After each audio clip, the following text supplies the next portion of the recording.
Next हमारा topic है बेटा water uptake by roots. Roots के जरिए से वाटर अपटेक कैसे होता है। यहाँ पे देखें बेटा, मैंने रूट का एक स्ट्रक्चर बनाया है छोटा सा, एपिडर्मस। रूट्स के स्ट्रक्चर में तीन मेन चीज़ें हैं, एपिडर्मस है बाहर वाली लेयर, फिर कॉर्टेक्स एंड फिर एंडोडर्मस। और रूट हेयर्स, ये एक्सटेंशंस जो आपको नजर आ रही हैं, these are root hairs and root hairs are the extensions of what, epidermis. ये एपिडर्मस की ही क्या है, एक्सटेंशंस हैं बेटा। यहाँ तक क्लियर हुआ। अब चलते हैं बेटा आगे। देखें अब यहाँ पे सॉइल है सारी की सारी, यहाँ पे क्या है, ऑफ कोर्स सॉइल है और सॉइल के अंदर वाटर मौजूद है। अब यहाँ से देखें वाटर मूव करता है इन रूट हेयर्स के अंदर by the process of osmosis. ये बेटा डायग्राम मैंने पहले इसीलिए बना ली है ताकि डायग्राम की बनाते हुए एक तो टाइम ज़ाया ना हो और दूसरा डायग्राम थोड़ी नीट एंड क्लीन बन जाए ताकि आपको समझ आ जाए। अब वाटर सॉइल से बेटा रूट हेयर्स में एंटर हुआ by the process of osmosis. अब रूट हेयर से देखें वाटर आ गया है कहाँ पे, एपिडर्मस के अंदर आ गया है। अब एपिडर्मस से यानी या रूट हेयर से वाटर ने एक्चुअली मूव करना है यहाँ जाइलम तक, ये टारगेट है जी, जाइलम। तो जाइलम तक वाटर मूव कैसे करेगा, रूट हेयर्स से जाइलम तक वाटर मूव करेगा तीन प्रोसेस के, तीन पाथवेज के जरिए से, apoplastic pathway, symplastic pathway and vacuolar pathway. Apoplastic pathway, symplast pathway and vacuolar pathway. अब देखते हैं वन बाय वन के कौन कौन से ये पाथवेज हैं। सबसे पहले देखते हैं एपोप्लास्टिक पाथवे। बेटा ये आपको एडजेसेंट सेल्स नजर आ रहे हैं, ये एक सेल है, ये दूसरा है, ये तीसरा है, ये चौथा है, इस तरह एडजेसेंट सेल्स पाए जाते हैं। अब बेटा इन एडजेसेंट सेल्स की देखें, ये एडजेसेंट सेल वाल्स, इस सेल की सेल वाल, ये एडजेसेंट सेल की सेल वाल, ये उससे एडजेसेंट सेल, इस तरह सेल वाल, सारी सेल वॉल मिलके, सबकी सेल वॉल्स मिलके एक सिस्टम बनाती हैं जिसे हम एपोप्लास्टिक सिस्टम बोलते हैं। क्या बोलते हैं बेटा, एपोप्लास्टिक सिस्टम। और इस एपोप्लास्टिक सिस्टम में वाटर की मूवमेंट क्या कहलाएगी, एपोप्लास्ट पाथवे। यानी cell movement of water from one cell to the other cell through the cell wall. यहाँ से देखिए सेल वॉल के जरिए से वाटर इधर आ गया, फिर आगे चला गया इस तरीके से। This is called apoplast pathway,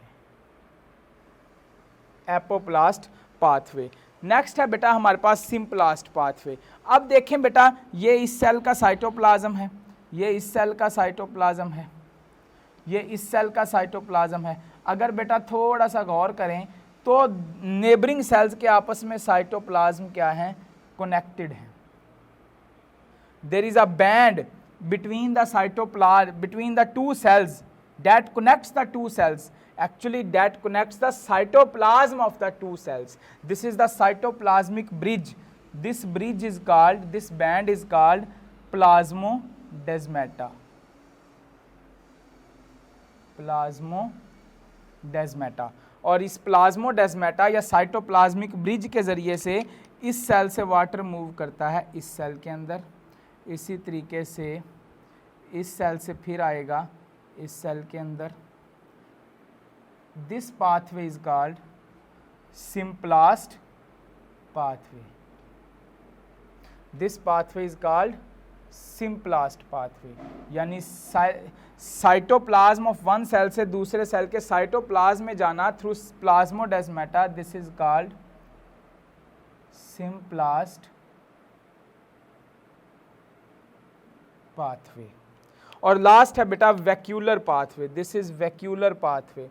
और वैक्यूलर पाथवे क्या है, एक सेल के वैक्यूल से दूसरे सेल के वैक्यूल तक जाना, एक सेल्स के वैक्यूल से दूसरे सेल के वैक्यूल तक जाना, फिर इस सेल के वैक्यूल से इस सेल के वैक्यूल तक जाना। ऑफ कोर्स रास्ते में उसे डिफ्यूजन के अमल से प्रोसेस से भी गुजरना पड़ेगा, रास्ते से वो एपोप्लास्टिक पाथवे से भी जा सकता है, सिम्प्लास्ट पाथवे से भी जा सकता है, और अल्टीमेटली उसे टोनोप्लास्ट से भी गुजरना पड़ेगा। टोनोप्लास्ट क्या है, this is vacuole and this is vacuole, और वैक्यूल की मेम्ब्रेन को टोनोप्लास्ट बोलते हैं। तो टोनोप्लास्ट पास करके वैक्यूल के अंदर आ गया, तो वाटर के इस पाथवे को हम क्या बोलते हैं,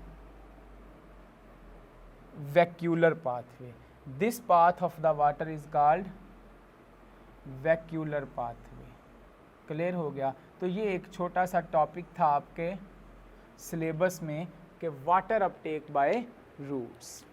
यहाँ पे बेटा एक चीज़ देखें, यहाँ पे मैंने ये एंडोडर्मस है, एंडोडर्मस में ये एक स्ट्रिप बनाई है, the strips are called casparian strips, casparian strips. ये कस्पेरियन स्ट्रिप्स किस चीज़ की बनी होती हैं? दो चीज़ों की बनी होती है, एक कंपाउंड है सुरबीन और दूसरा है लिग्निन।